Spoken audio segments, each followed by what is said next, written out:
Well, hello, it's Catherine from Moonstarlodge. I'm your Central Ontario Lodge Director. I'm a wedding officiant specializing in Indigenous ceremonies. We run a lodge based on Aboriginal arts, spirituality, and education. We've been around for close to 45 years.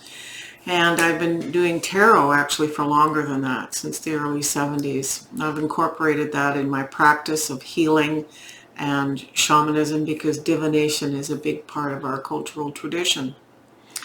So I would appreciate if this video resonates. If you're new here to the channel, give us a thumbs up and subscribe perhaps. That would be lovely.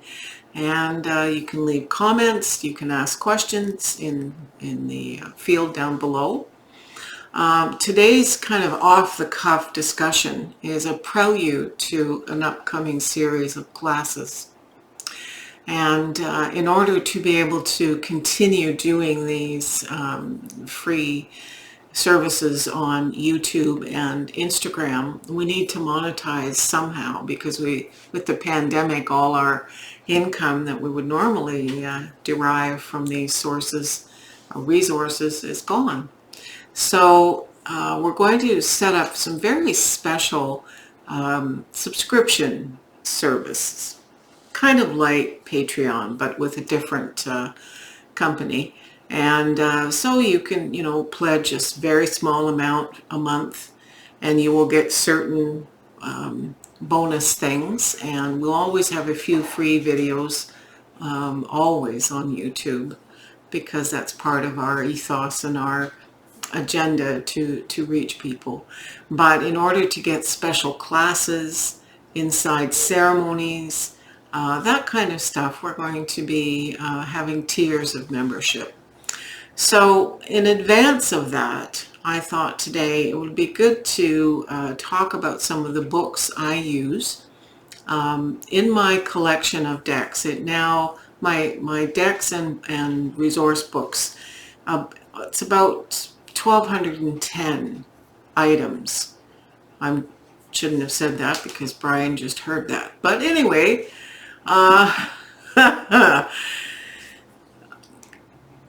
about 130 of that number, 1,210, are resource books. I don't buy a lot of resource books, but in recent weeks, I have seen a number of very scholarly, wise tarot aficionados who are well respected in the industry and who have a lot to say as it relates to divination and personal transformation techniques, using the archetypes that are embedded within the tarot system to help with personal transformation. So using this prescriptively, it's still predictive, absolutely, but allowing us to find the inner sense of who we are, where we're going, what we're resolving. So I thought I would pull out a few of the books that I have used historically and some very new books. And I thought I would start with this beautiful old humdinger from Gail Fairfield. Gail Fairfield wrote this book, Choice-Centered Tarot, in the mid-80s, and it's been around and reprinted. She's reprinted it, or somebody has, as Everyday Tarot. And so this is still available to be purchased. The only other two books I've ever found that Gail Fairfield has ever written is this one. This is Choice-Centered Choice-Centered Relating and the Tarot. So this is about relationships. And then the last book is Choice-Centered Astrology, the basics, because she does relate astrology to tarot and recognizes the interconnection. So I love these books, and I have used these books. This book goes up and down, this original copy, where she is different from other writers, for example, where she differs from, say, one of the books that everybody should have in their tarot library, if you're a serious student, is Rachel Pollack's 78 Degrees of Wisdom. And this book is a classic. It's in its probably fourth reprint. This is an older version, but you can get it for a very small investment from a number of places. And where possible, please support your local indie bookstore, because we're trying to keep families and communities together. But this is around, and this is a wonderful book. Rachel Pollack has a number of decks, and she is considered an expert in the field. So this is a book in the upcoming classes that you'll see on our tiered service system and courses I'll be running online. This is a book I'll be referencing, as well as Gail. But I was starting to say the difference between Gail Fairfield and Rachel Pollack. Gail emphasizes the intrinsic. So when a card is upright, it's the external expression of your ego, soul, spirit in the world. And when it's reversed, it's not a negative per se. It's intrinsic. So you've got the extrinsic versus the intrinsic. Totally blew my mind. For all I had ever learned about tarot reading, this book has changed and expanded my philosophy. Another book from the Wayback Machine that's still available is by Professor Dr. Cynthia Giles, and it's, trying to get this over here, it's called The Tarot, and there are different covers for this book. Right. There we go. So I have two different copies of this book, but the contents are the same. This is just the newest version of the cover. Professor Giles wrote this about 25, 30 years ago, and hasn't put out a lot since. But this is the history, mystery, and lore. I really needed to read that book, as much for what it taught me about meanings of cards, but the more important aspects of what's really true about the history and what's verifiable, what's folklore, and some of the other cultural contexts, not just Western North American contexts. And it's been very helpful. It really helped me understand why I was so attracted, for example, to the Mother Piece and the Daughters of the Moon tarots, which, there's a big explosion right now with the idea that we need to have inclusive, and we do need to have LGBTQ, child, adult, senior representation in cards, all cultural cards, the gender fluidity, non-binary, all these aspects need to be included in card making, in order to, unless it's a historical thing on the Minoan culture. I do have a deck on Minoans and Nordic folk, but that can have all, as much inclusivity as possible within a historical or cultural context. So those decks, the Mother Piece and the Daughters of the Moon, made inclusion cool 40 years before everybody else started talking about it again. So this book by Dr. Giles has been very helpful in helping me understand why the Mother Piece Tarot was such a watershed in terms of the historical evolution and the movement away from certain stereotypes, colonialist Christian traditions that were used basically to protect people from being, killed by the church. Now, a book that has been extremely important to me, before I get to the current books, this book by Nguyen. Now, if you know Benabel and you follow her channel, this is an integrative or integrative approach to using tarot for personal growth. Benabel created a deck which has 3 iterations. It's called the Spirit Keeper's Tarot. And I just about 2 months ago received the Revelation edition. I don't think, unless you contact her site right away, that you can get, it's a numbered, signed deck, and she's had 3 iterations of the same deck. This book is something like 700 and some pages, 800 and almost 900 pages. It is one of the most important books I have ever encountered. Now, Benabel, trained and functioned as a lawyer.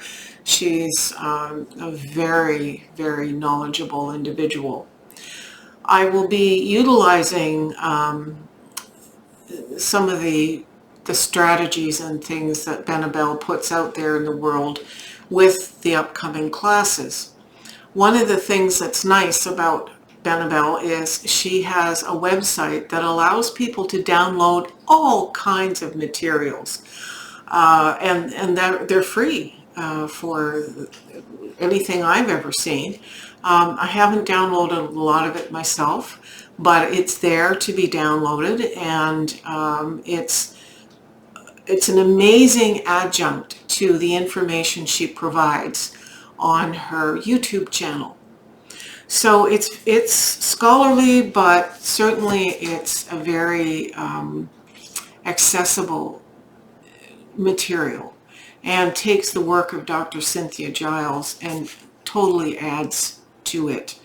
It's everything from, how to do daily rituals, weekly rituals. She's very into Eastern magic traditions, so you can learn about other forms of divination from Benabel. But what a wonderful resource she is. Now, having said that, one of the things she put me onto, and it's a book I just received about a month ago, and I'm working through it, is Ancestral Tarot. So she does have, this is Benabel I'm speaking of, she does have one walkthrough of one single exercise. I loved it so much, and I do have connections in spirit with my ancestors. As you can see, I've got it tagged as I work through the exercises. All it requires, there's no specific deck you have to have for this book. This book is actually by Nancy Hendrickson, with a foreword by Teresa Reed, who is the tarot lady on Instagram if you follow her. So Ancestral Tarot, I strongly recommend if you're going to do some of the work in the classes that we'll be presenting in the near future. That's a wonderful book. Even if you're not going to be taking my classes, just do it. It will enhance your connection with your tarot and in your tarot practice as you read for others as well. Another book, which I didn't get right away, and in my learning curve of tarot over the years, is a book by Mary Kay Greer. Mary Kay Greer is one of those iconoclasts, if you will, of the tarot community. She is a much sought after writer. She's a deck creator and is a font of knowledge. Archetypal tarot helps when you are trying to understand the psychology and the interpersonal growth, the development one can make using tarot, even if you only ever use tarot for yourself. This is how to deal with things like your birth card, how you associate it. There's a little bit of numerology in here, but it's, again, one I have, while I'm working through the Ancestral Tarot, I'm also working through some of the exercises in the Archetypal Tarot, and seeing how they interrelate. Like Benabel Nguyen, T. Susan Chang is another incredible author, very prolific author. This book on tarot correspondences is very valuable. It's very much like the same kind of resource as Rachel Pollack, but with even more information. And I'm just saying that from a personal perspective. This has the ancient secrets for everyday readers, and it has a lot of tables and charts in it. And I'm very visual, so as an artist, I love the fact that I can get concise tables and charts. I've had this book for about 9 months, and it's not something I can just pick up and read and go chapter after chapter. I've found that my instinct is to read, look up like a reference book, really, what it is I'm searching for, and then absorb that, step back from it and absorb it and attempt to utilize what the charts are telling me in terms of seeing where my information is full and complete and where I have gaps, and you know, we all do. A very recent book by Dr. Elliott Adams is Fearless Tarot. Elliott is a young man. He had a tarot shop in the States in his youth, and he's, I think, an oboe. He's got a doctor of oboe music studies. And he does for me what, I'm just grabbing the book, what Gail Fairfield did. Fearless Tarot is exactly what, I maybe do this. Fearless Tarot gave me completely flipped my world around in terms of what tarot cards can mean, from the intrinsic and extrinsic, or internal and external. Very positive views. This Fearless Tarot is how to give a positive reading in any situation. And it's not a sugarcoating book. I follow him now on Instagram, and I listen to his wisdom. He's quite a young man, but obviously extremely gifted.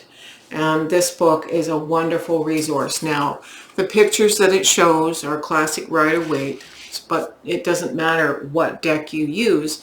He's simply talking about the meanings for both internal and how you phrase it and how you work it for internal and external readings. A book I just received today that I haven't even broken the cover of. It's not even in my library yet. It's one that's not expensive, by Lee Irwin, Mandalas for Spiritual Transformation. Let's see if I can get that up by the camera. Now, it's called Gnostic Tarot. Gnosticism is something that I really appreciate. I love Gnostic consciousness.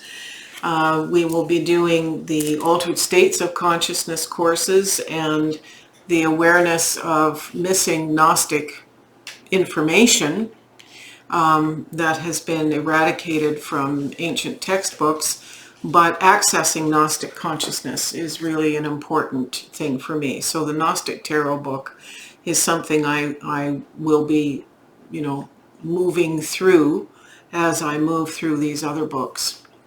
But I'm very excited about the direction that reference material is taking. I find that, you know, I had put a moratorium on ever buying another book again. When you think about it, the 122, I think I had, reference books that I'd collected over a period of, well, since 1974. So like 46 years or more, 47 years. That's really not a lot of books to absorb. And some of the books I have are very old books that are there for historical reference and really don't add a lot to my daily practice or they do add to my knowledge base and general understanding, but they're there because they happen to find me, and 25 cents in a rummage sale kind of a book. But I'm really impressed with the major upswing in production of very clever, very well thought through tarot decks in the last decade. Well, there's a huge explosion in oracle and tarot decks. A lot of the affirmation based decks I don't bother with. That doesn't add to my collection from an oracular. They're more personal work, and I appreciate their place in the spectrum. But as a person who works with spirit and works in divination, lots of different kinds of divination, the decks that expand, because I'm hungry for this knowledge, the decks that expand, some of the newest decks out there, and some of these new books really have upped the bar. They've raised the bar and upped the game in terms of understanding that tarot isn't just a parlor game. If you want it to be a parlor game, great. But we're recognizing the correlation with psychology, psychiatry, interpersonal growth, all these things. They're just amazing to me. So I'm going to be continuing on my growth journey as some of these special books come out. And I encourage you to do the same. I'll make sure that Brian has a list of these books and authors so that you can follow them and know that most of them have, pages on the socials as well as the books that they write. And anyway, I'm going to leave that with you and hope you fire up the old credit card and fill up your own library. Anyway, Miigwech, I welcome your comments and any other books you might suggest. Aho, Nguyen.